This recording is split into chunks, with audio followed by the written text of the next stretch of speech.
Hey y'all, what's up? It's Darren. Welcome to my YouTube channel where I talk about college, engineering, fashion, and art. Right now I'm really talking about college because that's kind of the big thing right now. That's all I really gotta say for the intro today, so please like, comment, and subscribe, and let's just get straight into the video. So today I'm going to be going over the common application, and I'm going to give you guys some tips and tricks. Honestly, I don't remember that much because I applied about 2 years ago, but I'm going to do my best to give you guys some little things that I found when I was applying to college and hopefully to help you guys in the future. And let's just get straight into it. So first off, the common application is the application that you use to apply to most schools, at least in the United States, I believe, and it's just a way for you to fill out all your information in one form and send it to multiple schools so that you don't have to fill out the same basic information every single time like people did about 20 or 30 years ago when you apply to school on paper. So for the common application, you kind of just fill out some basic information like your name, your parents' information, your siblings' information if you have any, and your stats, extracurriculars, etc. There's not much that you can really influence in terms of like filling out information, but for the main parts that you can influence, I would say it's the extracurricular section, summer activities, your essays for sure, and honors. Everything else is kind of just set in stone and it's already predetermined, so you can't really change that. But yeah, just make sure to fill that out and be careful because it's easy to make a bunch of mistakes, kind of get lost in track of everything because it's kind of a lot to fill out, and definitely start early. The biggest tip that I have for filling out the common application is to not use full sentences when you're filling out the extracurricular section and I think the honors section.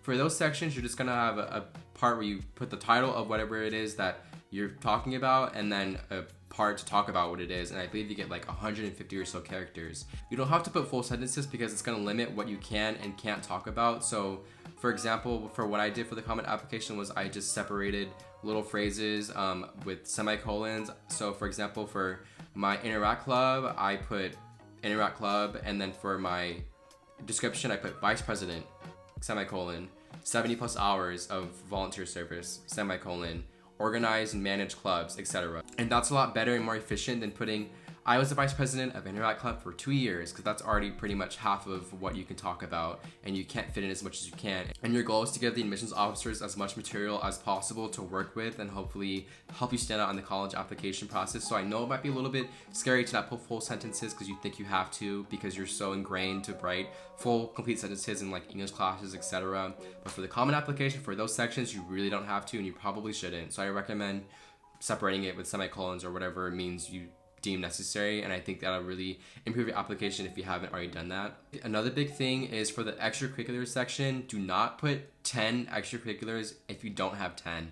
You probably won't have 10, to be honest, if that's more realistic, if you're committed to certain things, because filling out the extracurricular section just for the hell of it and putting 10 different things as you think it looks better might actually hurt your chances, especially if it's not very rigorous or you're not very involved in it and you're kind of just putting it because you think it looks better. For my common application, I listed 5 extracurriculars. I listed my 2 sports, track and cross country, and I listed my 3 service clubs, Interact, Key Club, and American Red Cross. I believe I also put artistic hobbies in like another extracurricular section just because I was very involved in art, and I consider myself to be a self-taught artist, and that's just one of my main hobbies, and I kind of wanted to just include that. So in total, I had 6 extracurriculars total, but I did not put all 10. There's probably random things I could have put that at the end of the day just weren't that valuable to me. And if it's not valuable to you and you don't think it's that important to you, you probably shouldn't put it just because you think it looks better to have 10 things filled out. For this part of the application, I really think it's going to be quality over quantity, and that phrase kind of applies to a lot of different parts of your application as well. So don't be worried if you're only in 1 or 2 main things, but you're really involved in it. You have a leadership position, you've been involved in it for years, maybe even before high school, and it was just the thing that you started when you were,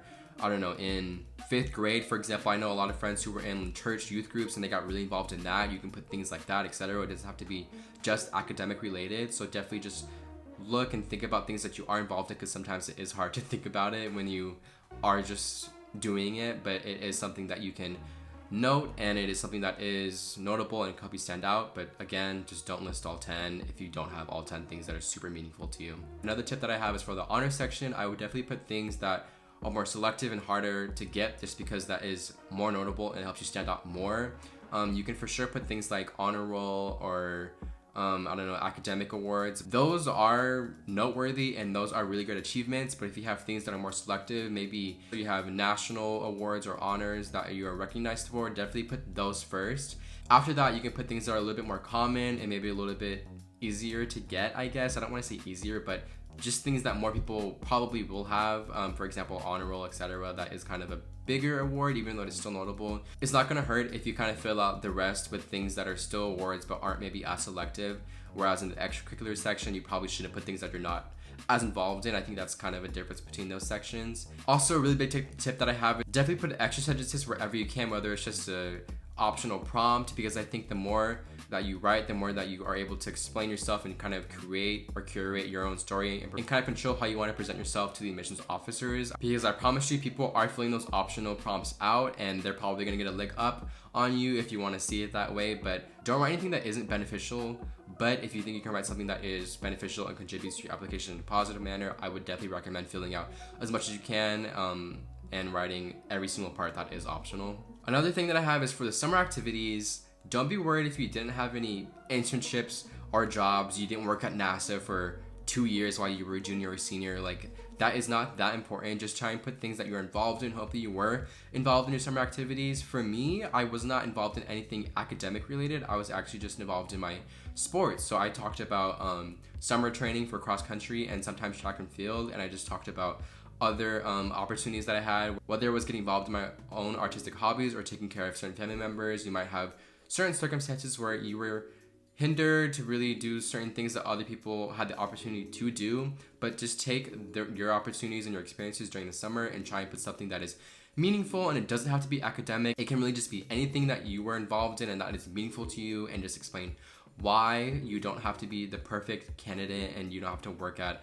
an internship since you were a freshman, and you don't have to have been coding since you were 5 years old, even though that sometimes that's what it feels like you have to be when you're applying to a bunch of schools. But trust me, just try and fill out as much as you can and just put things that are meaningful to you and that you think are important for the admissions officers to know. This section was a little bit difficult for me because I personally did not have any job experiences or internships or other academic stuff, and I thought I was going to kind of get ruined in this section, but I think I was able to manage it, and I just put things, like I said earlier, that were meaningful to me, like my sports, etc. There's definitely ways to overcome what you think might be conventional in terms of filling out the common application and other parts of this essay as well. Besides those tips, all I really have to say is just apply early, research early, don't be afraid to drop or change colleges, and definitely write your essays on a separate document. Do not fill it out on the common application, no matter what. Even if it promises you that it says it will save it, don't do it. Write it on a Google Doc. The worst thing you can do is write a really long, meaningful essay that took you weeks to prepare and you perfected it and then you just lose it. I know people who went through that experience and it definitely isn't fun, so definitely just write somewhere else and save it in a multitude of ways, and it'll really save you a lot in the future. And also just double check, triple check your common application for things you might have missed, whether it was simple biographical information or whether it was scores that you forgot to input, etc. I remember for my common application, I forgot to put my AP scores after I already had submitted to Stanford and Princeton, and I was freaking out and I was crying and I was like, Mom, I'm not gonna get into school. They're gonna think I bombed on my scores because I didn't put them, but they're on my high school transcript. And I was crying. It was so ridiculous. And I know, honestly, I look back and I don't regret crying just because it's such a stressful time and anything that goes wrong scares the crap out of you. But you can always just email the schools. That's what I did. I just emailed the schools right away and I told them, I mistakenly forgot to put my AP scores. Here are my scores. And I gave it to them and I still got into Stanford and Princeton. So if you do make mistakes, you found out you make mistakes, it is not the end all be all. Just email the school and explain it, because people do make mistakes and it does happen. It will not break your application, trust me. And for the last bit of advice, whatever it is that you're feeling right now, just go in there confident and fill it out as best as you can. Don't think about other people. Trust in yourself, believe in yourself, and apply to those schools whether or not you think you're a shoo-in or not. And at the end of the day, you will go where you belong, whether that is your dream school or not. It'll all work out in the end. Just be resilient, work hard, and I believe in you. And that's all I have to say for this video. Please like, comment, and subscribe. Leave suggestions for future videos that you maybe want to see, and hopefully I can address them. And I hope this video was helpful for you, and have a great day.